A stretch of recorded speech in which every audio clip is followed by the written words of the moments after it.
Sawubona mfundi and welcome back to Edufunda with uMacele. Ngibuyile nakho ukuchubeka kwencwadi yethu uBhuku lwaManqe, inkundla yokuqala, isigcawu sesithathu. Ifundeka kanje. UNkululeko unomngane wakhe uMaqoma obemile emlinde ngenhla komgwaqo. Uza uyagijima ubuhefuhefu nje. uMaqoma ehleka. Weza usigijima kangaka mfowethu, uxoshwa yizinyosi yini? Nkululeko ehefuzela ehluleka nokukhuluma kahle. Athule nje, aye kancane ahlale phansi, athi ukubuyisa umoya. Mfowethu ungahambi wethusa abantu ngenyoka efile, ikakhulu abantu abadala bese ucabanga ukuthi badla iqhude elifile. Hayi bo, lesiya salukazi ngiyasola sangincinda odengezini lopelepele wamandiya. Akumalangabi kuyavutha nje. Ngiyabona naleli khehlana lenkosi liyasutha isibhakela. Angikaze ngibone umuntu wesifazane onesibhakela esibanzi kangaka. Akusandla yihalavu phela leliya. Bahleke baze baqethuke. uMaqoma eqhubeka nokuhleka. Cha mfowethu, akusho wena. Kubonakala ngendlela obugijima ngayo ukuthi udlokodle imamba emgodini wayo. Nkululeko esholo phansi.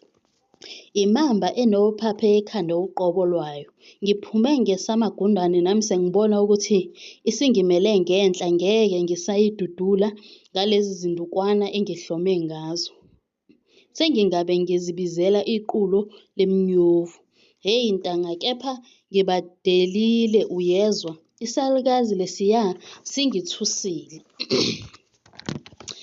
singithusile ndoda, bengibona kahle ukuthi ngizobuyela ejele uma besike sashayela amaphoyisa.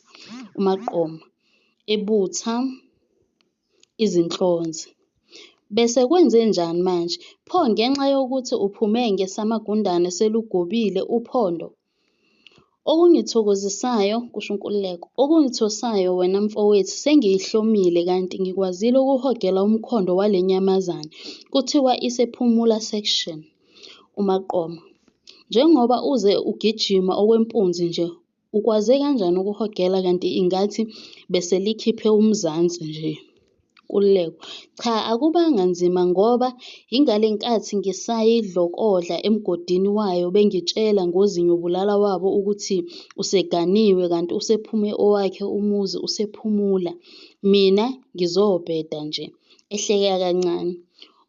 Uzwani-ke mfowethu kuthiwa ngidliwe ngabashuki? Kuthiwa amaphoyisa alapha izinhlanya ezinjengami. Ahleke kakhulu abheke phansi. Maqoma abuke phezulu esibhakabhakeni. Manje sekufanele siyofuna lo muzi kaThamsanqa. Pho sizowuthola kanjani ngoba kasilazi ikheli lalapho iqhube khona lempungushe. Nakhona uma sifika siyongena ngaliphi ngoba kungenzeka ukuthi uselihlonzile ishisandlu elimbeletheyo. Yiqiniso lelo ntanga, kusho uNkululeko. Kufanele singathatheli izinto phezulu. uPhindisiwe yena ngimthole lapho emncane ngakhona. Kuhle ngoba ngamtshela, kepha waqoka ukwenza esasingavumelananga ngakho. Wonke lo mcebo usezandleni zakhe. Asho efunga eshikisha izandla kumuntu ogodolayo. Ngeke phela, uma kutholakale yena iyobe ibambe ngakho.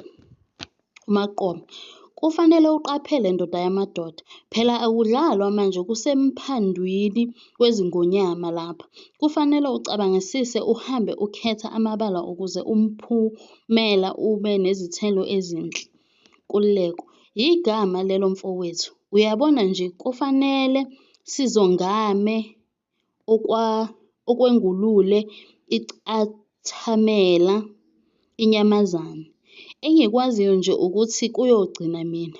uPhindisiwe njengoba ebugayile uyobuphuza bungahluziwe. Ngifuna ukumbonisa ukuthi noChokijane zike zimeqe, kanti ujwayele zeqa abanye. Asho enxapha esukuma edonsa umngane wakhe ngesandla.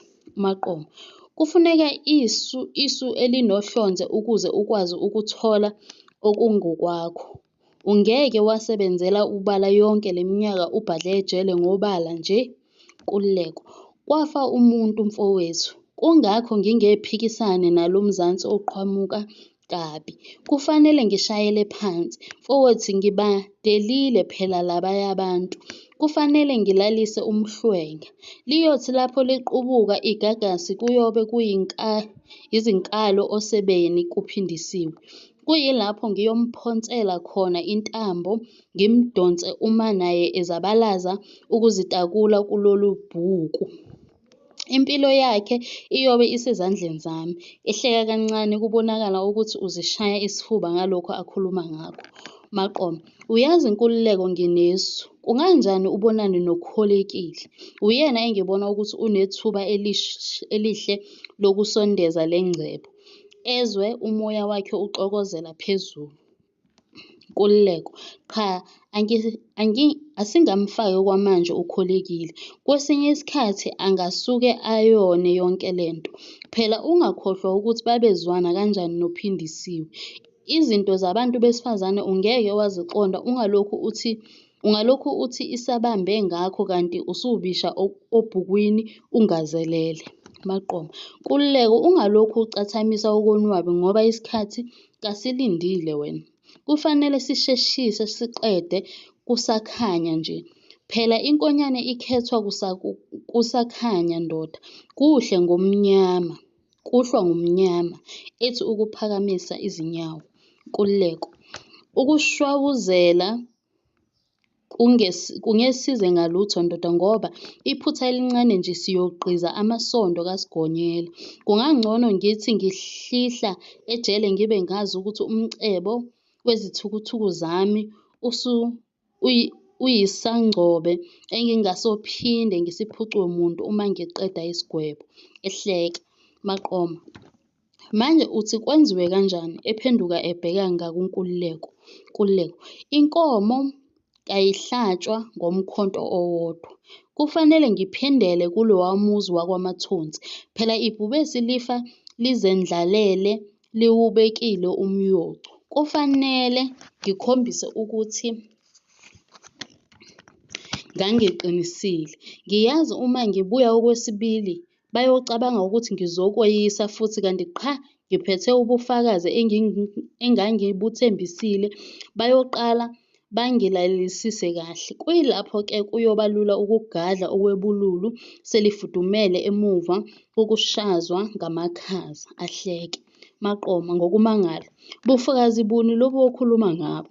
Mina kangiboni kungumqondo ophusile ukuyoziphonsa emphandwini wezingonyama zibe sezicishe zakuqhobozela.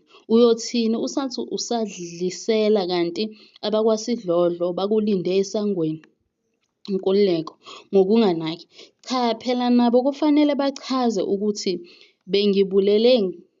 bengibulele ngapheka umuntu yini. Kufanele balikhombe iziko elibaselwe lembiza egxabhayo. Maqoma, ungazithatheli phansi izinto mfowethu. Nedlozi ligida libuye nganeno. Engingakuqondi kahle kungani uma ungamane uqonde nje emzini wakhe uPhindisiwe uye ukuhluphana nabantu abadala. Nkululeko, uyabona Maqoma mfowethu, ngiyabadinga laba bantu ukwenzela ukuthi uma le nyamazane isixhoshwa ngamabhubesi ibalekele ngalapho kucushwe ngakhona. Kufanele nakanjani bayithenge le ndaba. Ngenzela ukuthi balibale ukubabaza bebuzana ngemvelaphi nekhambi lokucisha lo mlilo. Maqoma, ngelokukhathazeka, siyobona sekuqoqwa. Sebefikile lapho kufanele behlukane khona. Nkululeko, emqinisa idolo umngane wakhe. Ungakhathazeki mfowethu, le ndlela iseyinde kakhulu. Kufanele kudliwe amathambo ekhanda. Izinto kufanele zenziwe ngobukhulu ubuciko ukuze ziyaqala ziyaqhuma umuntu abe esengaphesheya komfula. Ngifunga ngiyaqeda ngibuyele phansi emahlozini ezintaba zakithi lapho ngiyohlala ngizinze ngifinye ngendololwane. Maqoma, mina manje phela nami ngiyobe ngisebenzile. Nkululeko, nawe uyobuyela kwelakini eMkhabeleni. Maqoma, sengabhunguka ekhaya. Ngiyathemba sekwasala amanxiwa. Nkululeko: Mfowethu, ngibona kungcono sibonane kusasa. Ngizofika kuwena ngesikhathi sehora lesibili. Kufanele sithulise izinsukwana sihlolisisa kahle isimo sale nsimu yethu esiyovuna kuyona ezinsukwini ezimbalwayo ezizayo. Angithi kwasho yena uPhindisiwe ukuthi ngize nephrojekthi uzongisekela kuyona. Ngitshalile, ngahlukula, maqede ngathelela izithombo, zahluma zaqhakaza. Sekuyisikhathi sokuvuna-ke lezi. Maqoma: Kangisamethembi lo muntu wakho.